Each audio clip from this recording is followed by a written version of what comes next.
Welcome to everyone to Sauce Time Gaming.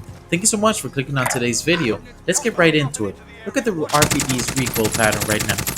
Now bear something in mind, the RPD's recoil was updated not too long ago and it was changed to have a higher vertical recoil than the Stoner. Now they changed the Stoner, as you can see, and now the Stoner has higher vertical recoil than the RPD. So it means that the RPD might be way more viable at long range engagements than the Stoner. Now, I'm not saying by any means that the Stoner or the RPD have any difficult recoil pattern to them. However, the RPD undoubtedly does have a lower vertical recoil pattern, which means that you might be able to check it out and enjoy it. But we'll talk about those setups later to see what is the best setup for you. Now for the C58 and the EM2 here, they've adjusted the recoil pattern vertically, so the weapon is supposed to kick up a little bit more aggressively. But to be honest, the difference between what it was before and what it is now is sort of negligible. And for those that have been using these weapons for, let's say a consistent daily basis, I think they might feel a little bit more of a kick, but I don't think that the changes will sway those very good players that have been using these weapons, because normally above average players are using these weapons because of the recoil they already have, and this change really shouldn't change much of it. Now, people are deviating over to the AK-47, the Cold War version, and although the AK-47 doesn't have the most straightforward pattern, it is rather easy to control once you get used to it. So we'll see how the meta shifts in regards to these with these low fire rates and high caliber weapons like the C58, EM2, and the Cold War AK-47. So looking into the MG82 here, the adjustment to the recoil for the MG82 was again a vertical increase to what it already had, and this is the same thing as the C58 and the EM2. Unless you were using this daily and in every single match you were playing, this is going to be negligible. The recoil pattern itself is still a relative straight line, so it's very easy to control, and I don't think players that were using this are going to deviate to anything else anytime soon based on this change alone, which is fine. I think this is a higher skill weapon because of how aggressively it does kick up, and at least it'll kind of close the gap for those that actually dedicate the time to using the weapon, for them to be able to use it in the most effective way. So with the QBZ here, the change that they've done to the QBZ is regarding the visual kick that it had.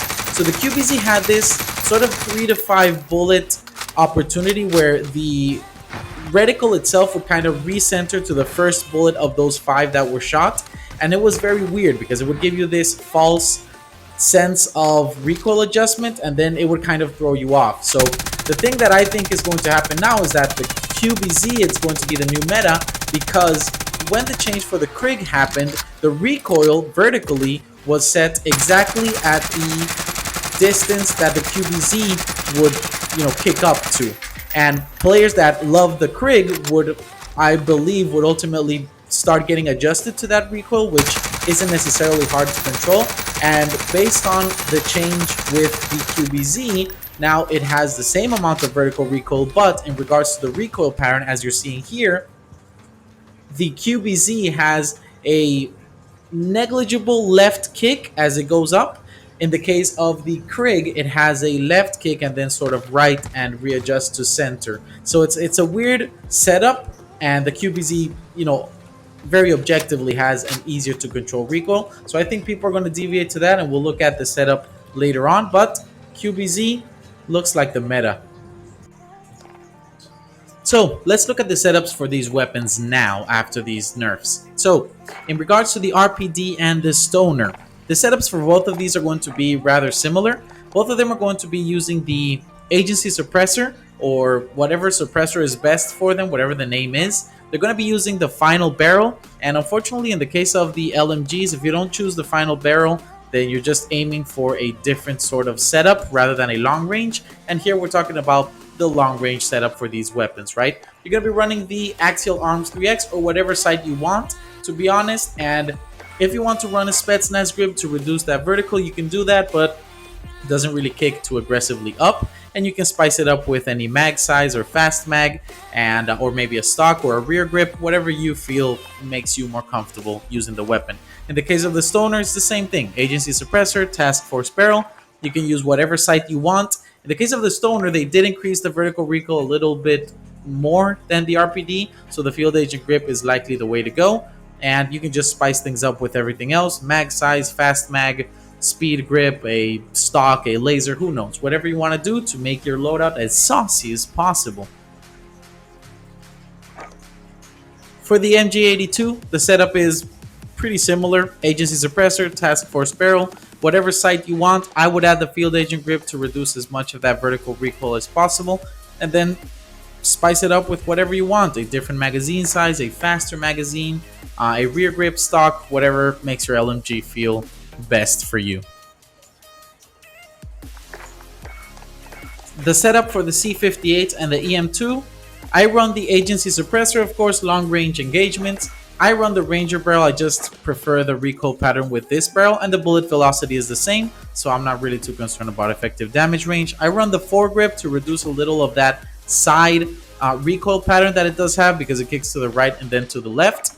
And then you can use whatever sight you feel more comfortable with, and whatever mag size you want to run as well. Personal preference. In the case of the EM2 agency suppressor, I use the Ranger barrel. Again, I prefer the recoil pattern with this barrel, and the bullet velocity is the same. It does make your weapon a little faster as well, so that's a bonus. I run the field agent grip to control the horizontal and vertical that this weapon has, which is a little more aggressive, I feel.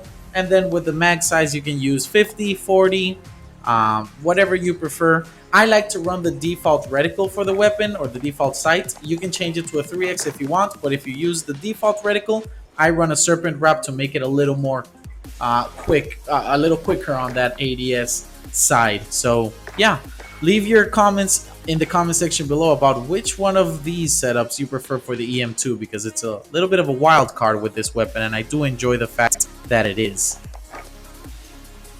Finally, with the QBZ.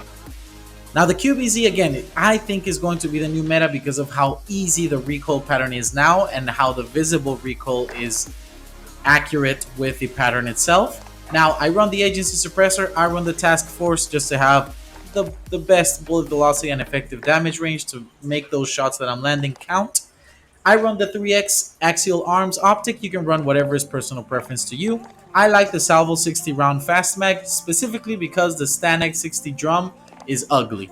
That's it. You can buy your blueprint if you want, spend your money as you like, but this is my choice, and I don't think the ADS penalty is as much. I like to run the SFOD speed grip because it just makes the gun a little quicker, and it controls that left horizontal recoil that it has. But you can run a field agent grip if you can't control that vertical, which, to be honest, is not hard to control at all. So yeah, that might be personal preference for me, but take it as you will. I think this is my favorite QBZ setup. I've been using this since it came out, and I hated the fact of how the visual recoil affected the weapon. But now that it was changed, I think that you're going to be seeing way more of the QBZ out there. And I have to tell you that the RPD, I think, is also going to be way more visible on the battlefield. But, you know, leave your comments down below of what you think the next meta weapon is going to be. I hope you enjoyed today's video and the information I gave you. If you did enjoy it, I hope to see you in the next video. And leave in the comment section anything you feel you want me to cover in the future. So until the next time, always remember, Sauce Time Gaming.